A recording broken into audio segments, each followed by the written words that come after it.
I want to see affordable health care in this state. I want to shore up the benefits that our veterans have that I'm not sure if folks are paying attention, but they are trying to erode those. And so we need representation that's going to fight for us. And I want to be that. I'm in this for we. I'm not in this for me because we need to let Texas know that we deserve the representation that thinks like us, that All works right, like. here we go. Good afternoon, everybody. Good afternoon. My name is Ronald Gordon with Texas in Color. And we have a young lady here right now, Miss Cherry. And I'm looking at this. We were talking a little bit, and I knew we had to get this show started.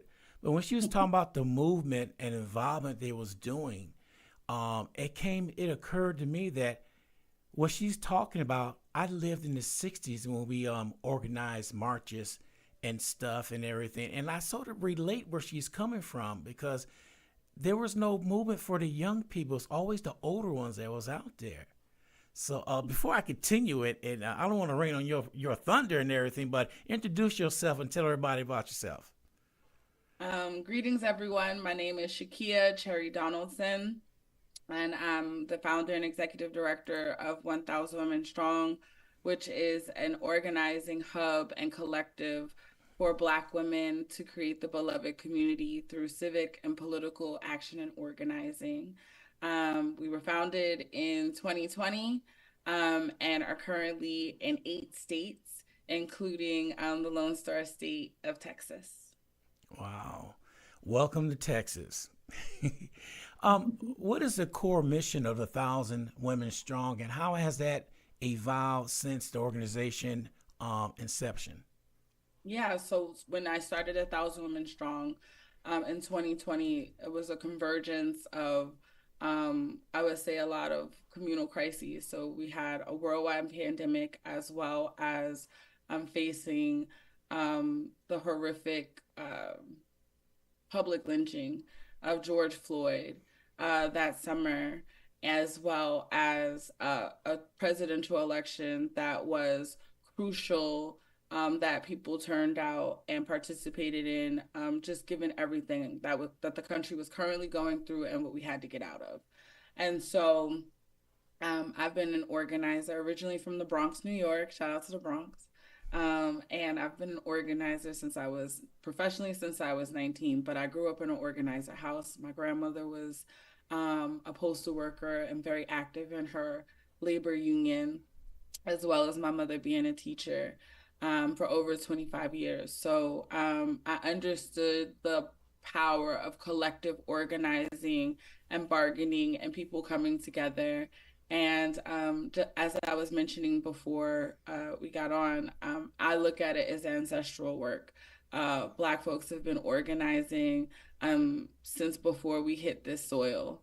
And we understand the power of collective community, and when collective community comes together, how we can create change for the overall collective. Like, we have lived that and experienced that our entire existence, particularly in the Americas. And people were driving numbers, and it was about numbers, and it was very heavy data driven. And I respect data, but what I also recognize is that in order to get record breaking turnout and youth engagement, and you see the largest marches in like history, it takes a lot of organizing and and skill and people working together to make those things happen. And I didn't see the work being highlighted, particularly the work of Black women. So I wanted to create a hub that was multi generational, that was multi state, and that was multi issue focused, because we can do more than one thing at a time. And I believe it's year round work. It's not something you do right before an election. It's not something you do after a problem happens. Organizing is something you can do in order to create a world you want to see, not just fight against a world that you hate living in. What inspired you the creation of this organization, and how does it fill a unique need in the community or broader movement for women? Yeah, I do think we are a place and space and time that is a build on of work that's come before us, right? With legacy organizations. I think about the National League of Negro Women, right? I think about Mary McLeod Bethune. I think about be how I learned how to be a servant leader from Ella Baker, right? So this is not original original thought. This is a continuation of the work. I think it's Coretta Scott King, right? This is a continuation of the work that Black women, I think about Sojourner Truth, that Black women have been doing in this country for hundreds of years. So I see us as right, like this is our place and space and time of that lineage. But at the time, and still, I was 33 when I started this, which, in organizing spaces, many consider a baby still, right? Yes. But I had been on the front lines at that point for over a decade. And I didn't see a movement or a collective being formed for women under 40. I didn't see where we were taking on direct leadership roles and continuing the mantle from a lot of this work that had already begun. But we know that we have to carry into the future. And I don't think it's an and or. It is a we, like a collective we. I'm joining a movement. I am bringing capacity and love and community to a table. So yeah. Okay.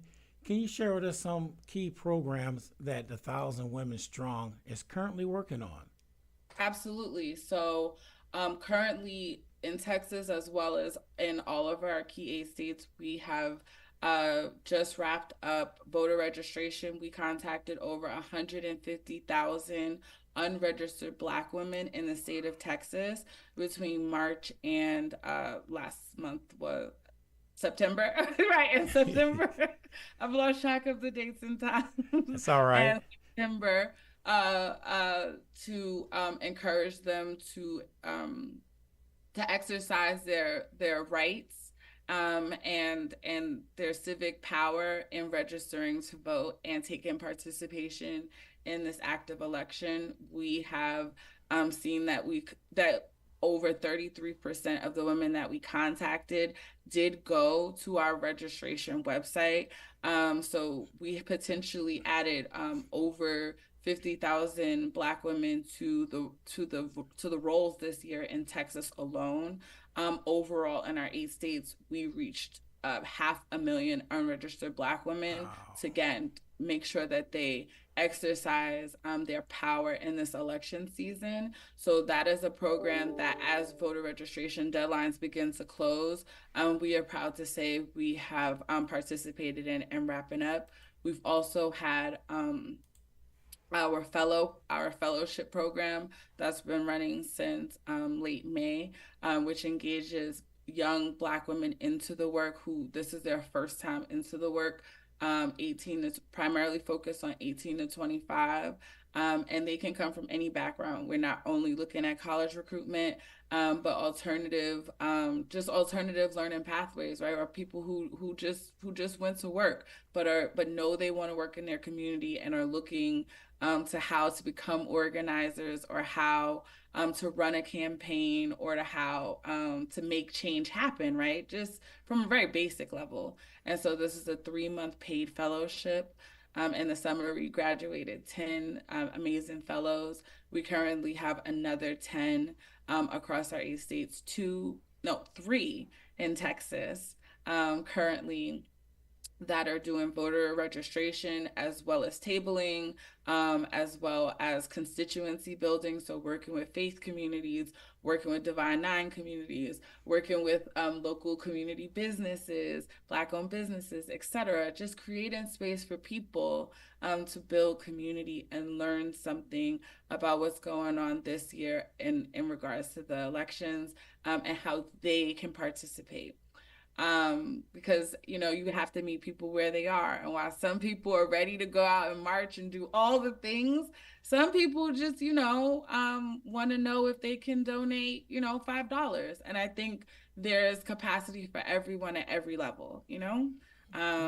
There's room and movement for everyone. Okay. How do you Um, go ahead? Oh, and then finally, on our PAC side, just because I know we can talk about candidate driven work on your podcast and radio station, is that we are endorsing Colin Aldred for U.S. Senate in Texas, as well as Vice President Harris for president. And we currently are spending ad dollars on digital, as well as billboard money, as well as Black radio, to make sure that we are getting out to voters that election day is November 5th. And there Mm-hmm. are candidates that are on the ballot that want to see a future with us in it, and folks that do not.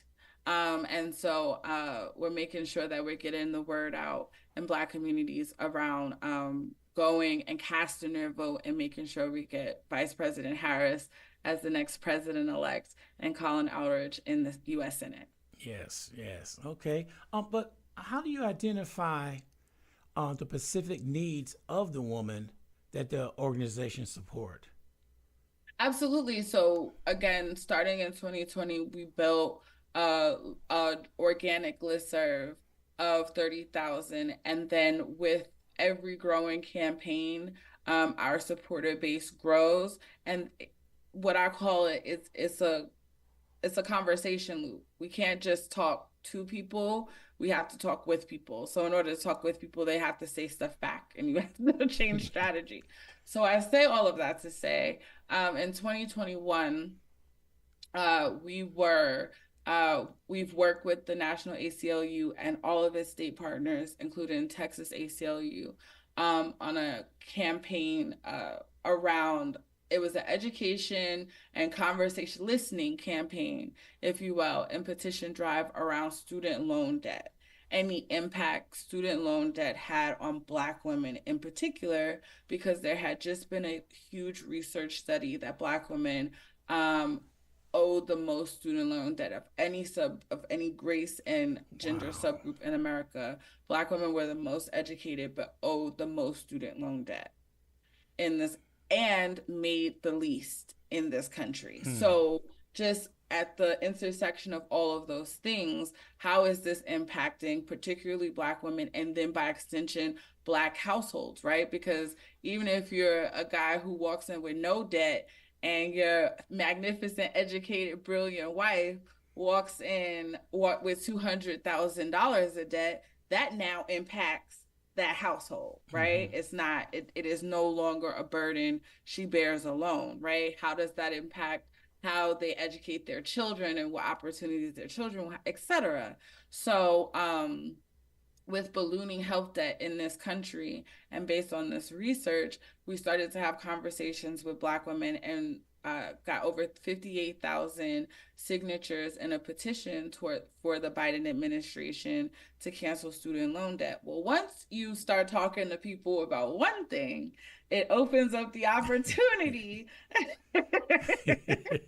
It opens up the opportunity to have broader discussions and say, well, we know that these are the things happening with student loan debt, how is it affecting you, and what else matters to you. And so ever since the end of 2021, we do an annual survey for our listserv that has now grown to over 180,000 total, a list of 180,000 total people, and 88,000 active supporter member subscribers currently, across the country, that about what issues, what policies, what things are affecting them. So we do an annual survey, and from that is how we curate and build our programs and our platforms. We can't build for the people without the people. Okay. So, what are some of the biggest challenges the organization faces in achieving its goals? Uh Interesting. So I would say Uh, there are two things I would say from a larger institutional, bigger than me, right? Bigger than my one workplace, any one workplace. I do think there is a continuation and suppression sort of of Black unified power in this country. There is a fear of that, right? So there are blockades up, I think, right, that are very in our face, right? Very individual in the way we interact with the world, but in the way we organize, right? There are ways that I think powers that be, particularly white supremacists, right? Anybody who believes in a white supremacist ideology, period. I don't care what party they believe, what the party they belong to. Don't want to see. I can extend it to people of color, but based on the the legacy of this country, Black people in power. There's a real fear of that. And so I mean that from political power. I mean that from capital, like money power. I mean that from communal voice, visibility, celebrity power.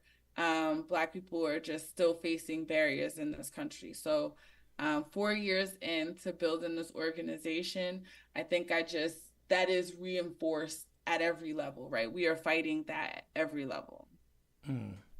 Additionally to that, I do think there are a couple of things. We were born in a pandemic, right? This organization was born in a pandemic, and there is a loss of community, right? Like the weekly book clubs, church, everything. Think about it. Think about where we were for a while. Everything that we had as institutional communal places were disrupted for a while. Yeah. And key leaders are gone, and we continue to lose them at a rapid rate, right? And so I do think, we have to remend and rebuild those institutions, and not from scratch, but with intentionality, Yeah. That's just the reality. Like it got broken, literally broken. We couldn't mourn our dead. We couldn't celebrate babies. We couldn't have weddings. Like just think about how we commune. Mm-hmm. That was broken for a while. And yeah, it was replaced by Zoom. Hey, we love a good Zoom, or the other mediums and forms that we tried to fill in the gap with. But we got to touch each other. We got to Right. hug.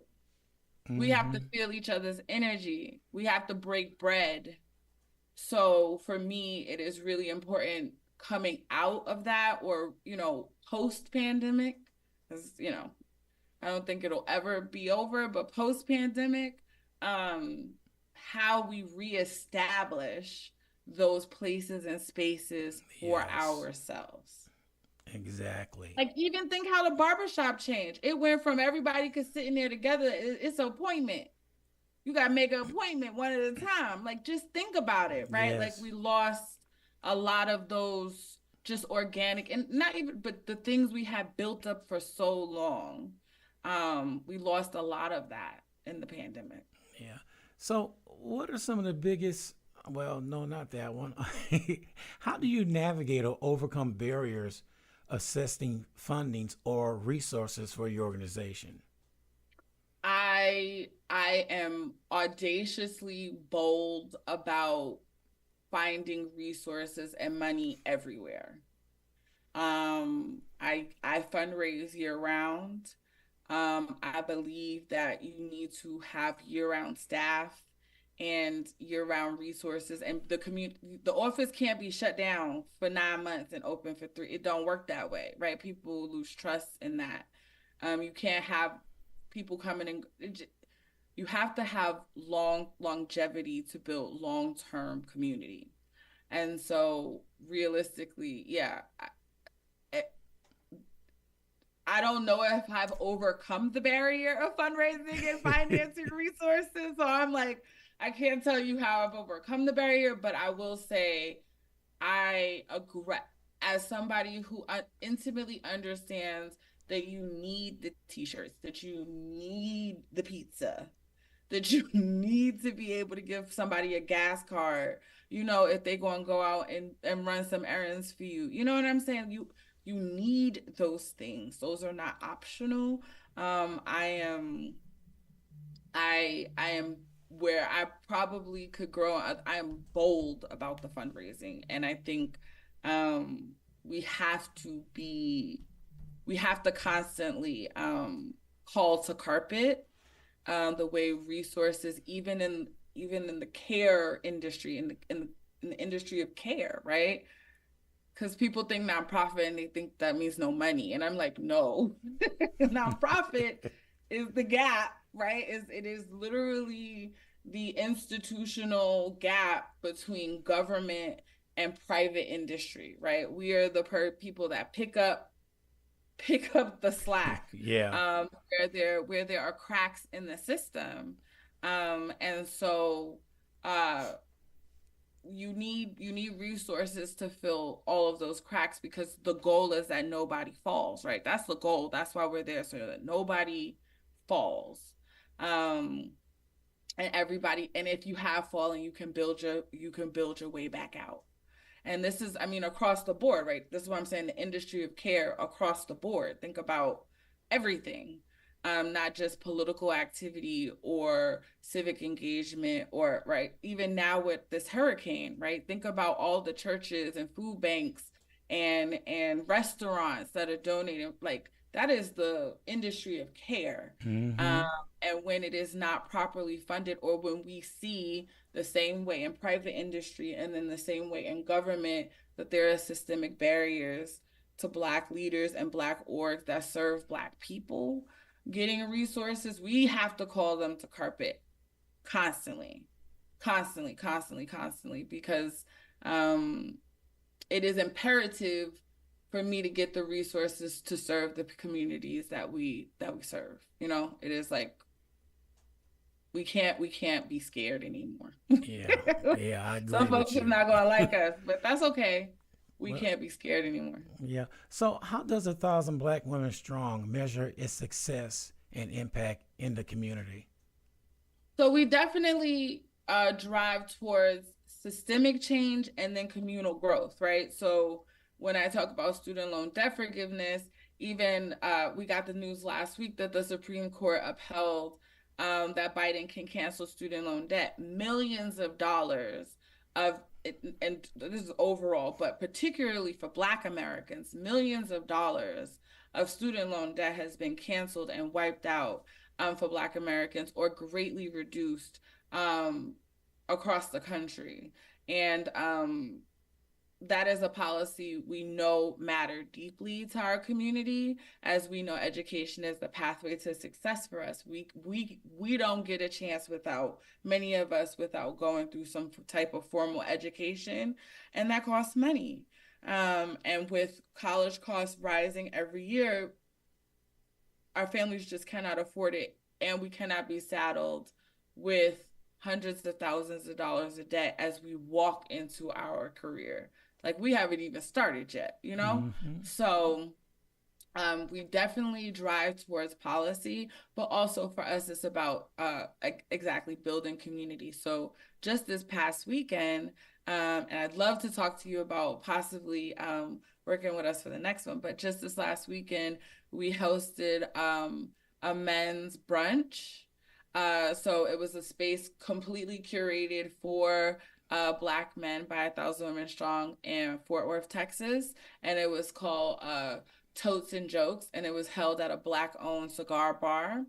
And brothers got together, brothers were on the panel, like, right, it's just, we facilitate the space, but brothers are on the panel talking to each other. Um, Men like brunch too. Who doesn't like a good meal midday, right? Right. And that was our tagline. Men like brunch too. So, so, there was definitely food and, like, libations, but also they got to talk about issues that mattered to them.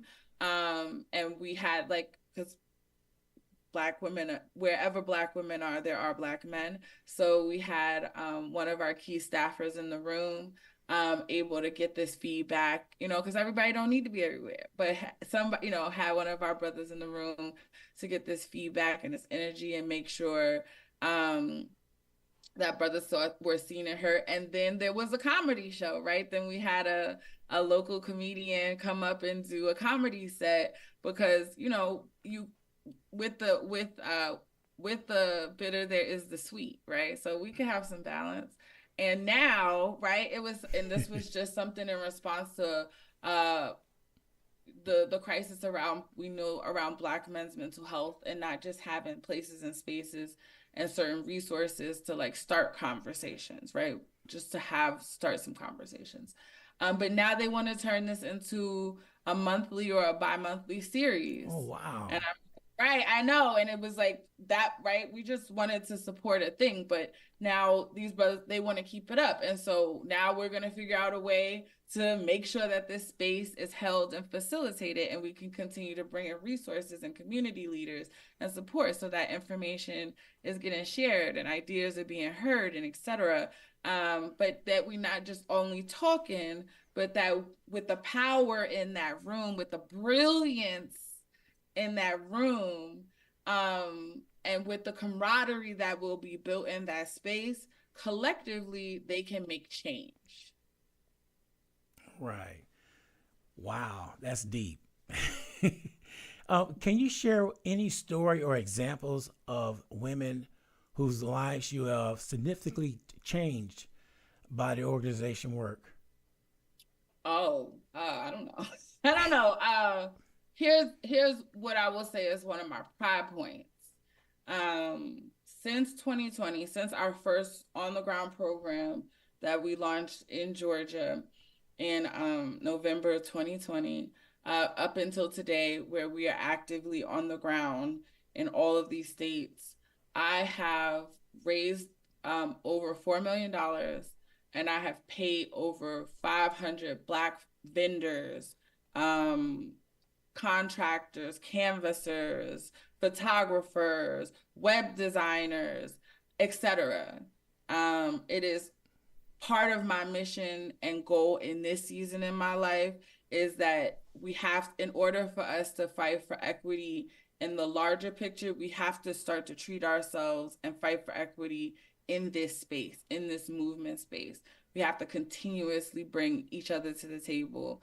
And people might look over the local chicken joint, but I know they got the best macaroni salad. And maybe they've never worked with a nonprofit before, but I'm going to reach out to them and see if they can do this contract. You know what I'm saying? Yeah. Like there's intention, there has to be intentionality and community at every level. And for me, that includes the inclusion of the dollars, if that makes sense. It is great to volunteer. We definitely ask for in-kinds and offerings and all the things. I'm not here to turn a gift away, that was sent to us. But what I am saying is that there is a culture, particularly amongst white orgs, to ask Black folks to do stuff for free. And what I'm saying is in honoring the legacy of this work, and that we are all needed. That's what I'm saying. Somebody need to cook the food. We need an event planner to make sure it look nice. Yeah, I got you. We got to hire a security firm to make sure everybody's safe. Like just all the things that cost money, right? We got to have a photographer to get the pictures. Like all these things that cost money. Think about all of these campaigns going right now, y'all. The lit. Think about who designs, the postcards you get in the mail. Who's getting all of that money? And what I know is it goes to large white firms. And so part of my equity in this space is to bring people in that don't even know these kind of contracts exist, type of thing. The second thing is I believe in year-round organizing. So for me, it is important that I am paying Black women to do this work all year. This is not, you got a 3-month contract and then, we can't afford to do it like that. right? We are undercutting ourselves and devaluing ourselves again after being in this work so long. When I know the pay disparity, and compared to the work, right? She ain't Mm-hmm. ever do nothing, and she's sitting up there with this job with benefit, this whole big title, has no experience, and meanwhile, you've been the PTA leader at your school, your child's school for 5 years. You raised over $10,000. You know what I'm saying? You put on the yearly annual parents picnic, and you know everybody in the city. Yes. So how about I let me show you how to move this skill set that you have built, right? That you have innately have and have built, and show you how to move it into this space called organizing. Because you care about community and you care about kids and you want to do so much. Okay, let's move it over here, and you want to get paid. You know. So that's Yeah. my role. That's how I think I'm impacting Black women and Black communities and Black families in a holistic way, right? Okay. Hopefully. Okay. Yeah. Hopefully. So, Um, let me jump into something else because you don't already messed with it a little bit, answering some of it. What is your leadership philosophy, and how do you foster culture of collaboration and empowerment within your organization? Yeah, so I believe in power with over power over. So, there heavy as the head that wears the crown. So there are some responsibilities and some things that solely are mine. And I acknowledge that and fully own that. But the rest of I told folks, this is a vision that was born through me. This was I was here to lay the foundation and make sure, all the paperwork was right, and we had a logo, we had like all the nitty gritty. Um, but what the house is gonna look like, it depends on every person who comes in, because that's who lays the bricks.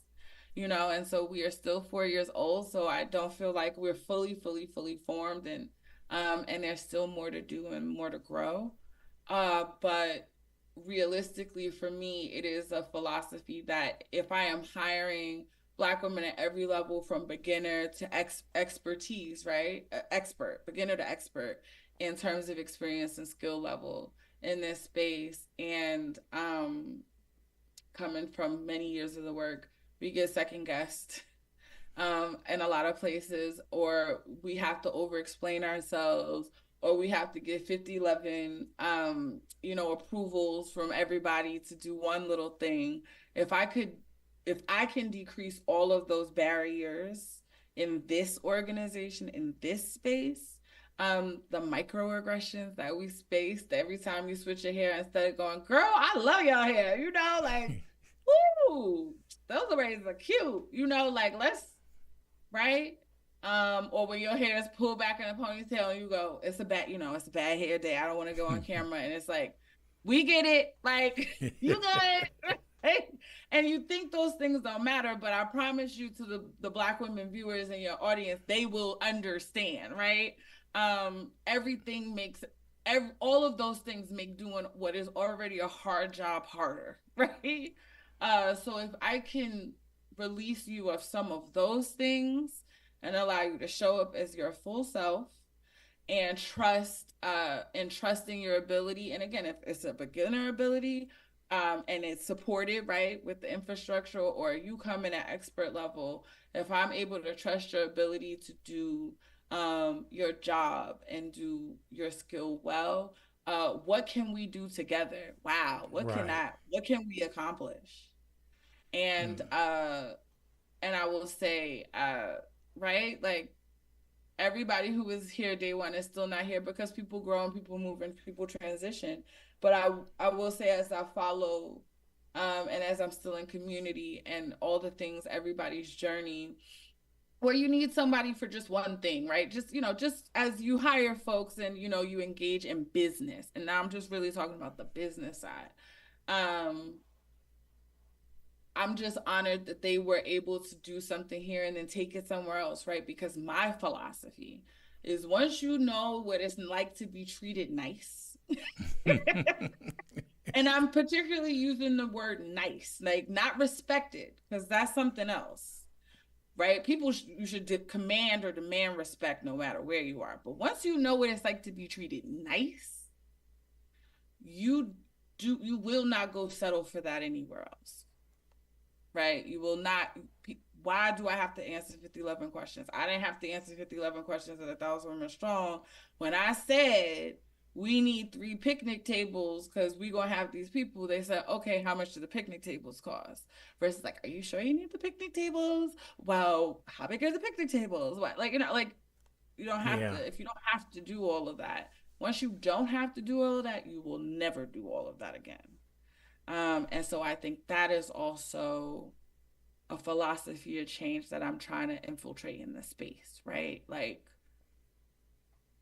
yeah, if you Yeah. go wherever you go, if you take this with you, if you take this energy with you, it will impact the space because we can do it differently.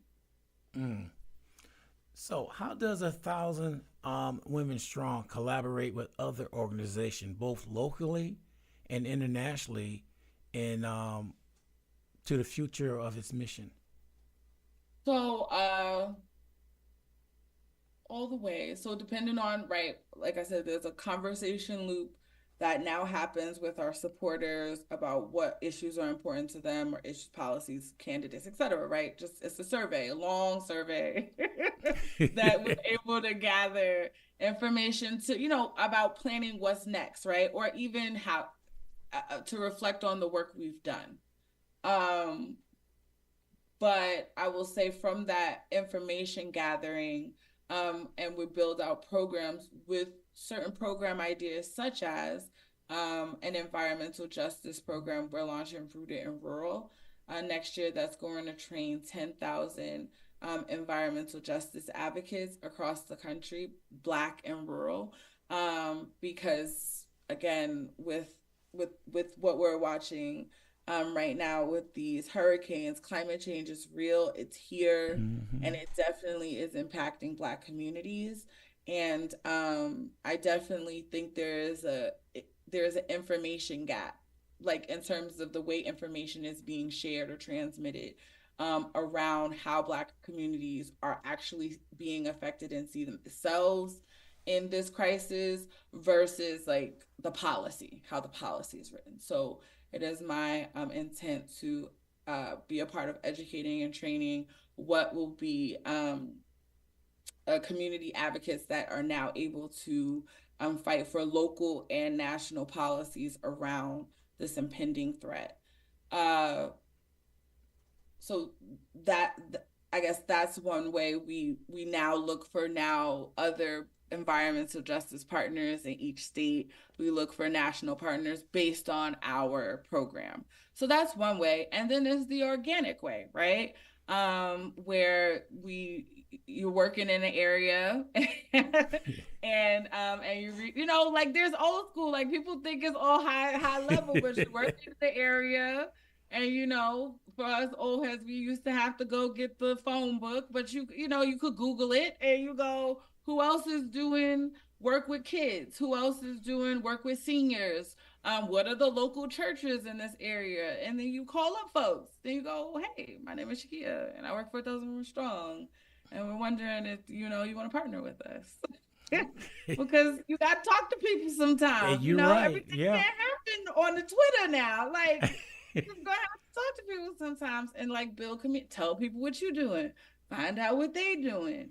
Come to some of their events. They'll come to some of your events. You build community, right? It's not instantaneous. I wish it felt as crazy as a viral video, right? I wish you could just wake up one day and have Hmm. millions of followers in terms of building movement and community. And it is true on, in this new digital age, like we're exploring, we're all new, we're all figuring that part out, but the old ways work too. Yeah. Which brings to this point right here. Um, how does an organization engage and with getting more community and its supporters? How are you going about getting that to get into the community Hmm. and get more supporters to for your cause? Yeah, so again, I think it's about building community locally, right? People that are already there, already engaging in some level or form of work that you're doing, or already have a base of people. So I mentioned churches, but there we partner with book clubs, we partner with local like D9 chapters, like just where people are. We are where people are. And then the other piece is we're always here around highlighting resources and people and places and things. So whether it was this mental health series or in North Carolina, we did a one about small Black business owners. Like we did a community event around small Black business owners in Southwest Georgia. We've held space for Black farmers, etc. And then you invite people into space. And I'm even if you just came to hear about the farm talk, but then I go, well, what else do you care about, right? And then people talk back at you. And they Right. go, well, let's talk about why our phone service never works down here and we need broadband. Or, oh, let's talk about why we don't think there's enough jobs for kids. Who's doing some of youth program, like etc. Like so you meet people where they are, right? At different entry points, at different things. We spent and in addition to creating space, one of my initiatives this year was because we outside again, was we will go where community already gathers. So whether if it's tabling at fairs or partnering with events at Essence Fest, the largest gathering of Black women in this country, like Mm-hmm. we ain't got to create, we could just go where they are. Go into Black salt food truck festivals. We sent a team to Dream Fest in North Carolina, which is a music festival, right, to register people to vote. Sometimes you don't always have to create a box space that's only 2 hours long, and on this Saturday, we already outside. We already at the jazz festivals and stuff like that. You know what Yeah. I'm saying? So why don't I just buy 5 tickets to the jazz festival and y'all go and talk to some people? Y'all go and meet some people. So I think it has to be exactly, you meet people where they are and you meet people where their needs are. And some folks like, right, just came for the jazz festival, but hey, what's that? What's that you got going on over there? Oh, you doing a fellowship? I got a daughter who's in college who cares about the community. Can she apply? Absolutely. Like There you go. community. Mm-hmm. One last question for you. Mm-hmm. What lessons have you learned through your years of work with 1,000 Black Women Strong that you think and are most valuable for others who are in that leadership role? This one is important. Say what it is that you actually need. If you start to undercut your own self before you even walk in for resources or for help or support, and this is at any level, you you've already done a disservice to the work you are doing for the people. And what I'm saying is, if you need the assistant because you also have part-time daycare and after 2 o'clock, you're like, don't try to, I'll figure it out, I'll figure it out, I'll figure it out. Like, no, you're gonna need this assistant because you got only part-time daycare and you got to pick this baby up at 2 o'clock. After 2 to 5, you got to be mom, so that like don't sacrifice yourself for the work. One of the things I was adamant, particularly coming into this work, like I said, just with the convergence of the pandemic and George Floyd and this presidential election in 2020, um, and we were just losing leaders so fast. And I said, I do not want to be a martyr for this work. I do not want to love it so much that it kills me, Mm. because that it does a disservice to everyone, you know, who actually depends on me and who loves me and wants the best for me. And so I see Black leaders sacrifice so much of what they need in order to be the best in this work, to try to just make it all work. And sometimes you got to put the program down, right? Yeah. Sometimes you got to scale back the vision. Sometimes you have to say no. But I beg for leaders that we don't, um, especially coming from a legacy where we saw leaders taken from us so young and like such heinous ways. Thinking of Medgar Evers, thinking of Dr. King, thinking of Malcolm X. Like, it is imperative to me that to us, we honor their legacies by living long lives in this work, by retiring from this work, by having some porch time Hmm. in this work. And in Yes. order to do that, you must say what you need in order to make it work. Yes. I like what you just said. Some porch time. Hmm. Because we will sit on the porch and we will talk to almost midnight, just sitting out there on the porch. One point I want to make before we leave. Um, you was talking about voting. This something happened to me about a week ago. A young lady came in. We talked. And I asked her, was she registered to vote? She said, no, I don't get into politics. I said, what you mean you don't get into politics? I said, come on over here. So I'm a deputy registrar, so I broke out my paperwork. I said, here you go. Why don't you fill it out right here? She started writing, then she stopped. She said, I can't do it. And I said, well, what's going on with you? I said, I tell you what, here's a mail-in one, so make sure you get it out. When you were talking about that, I said, where were you? How come I didn't meet your organization a couple months ago? But what I did, I turned around and called a friend of mine. She's a dear friend, and she helps out a lot of young Black women. And I said, I'm going to give you this number. Please give her a call and let me know what happened. Well, she reached out to her. I don't know what she said to her, but they met up, they filled that deal out and mailed it off. You know, me being a man, I couldn't say, I probably came across too blunt. So I passed it on to somebody that I know who could reach her. Hmm. And she did. But 30 years old and never voted. Hmm.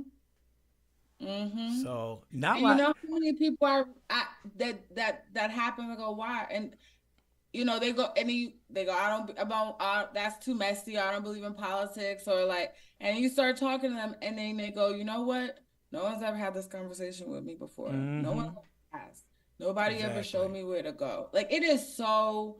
Sometimes it is philosophical, and sometimes it is very policy driven, and sometimes the big headlines.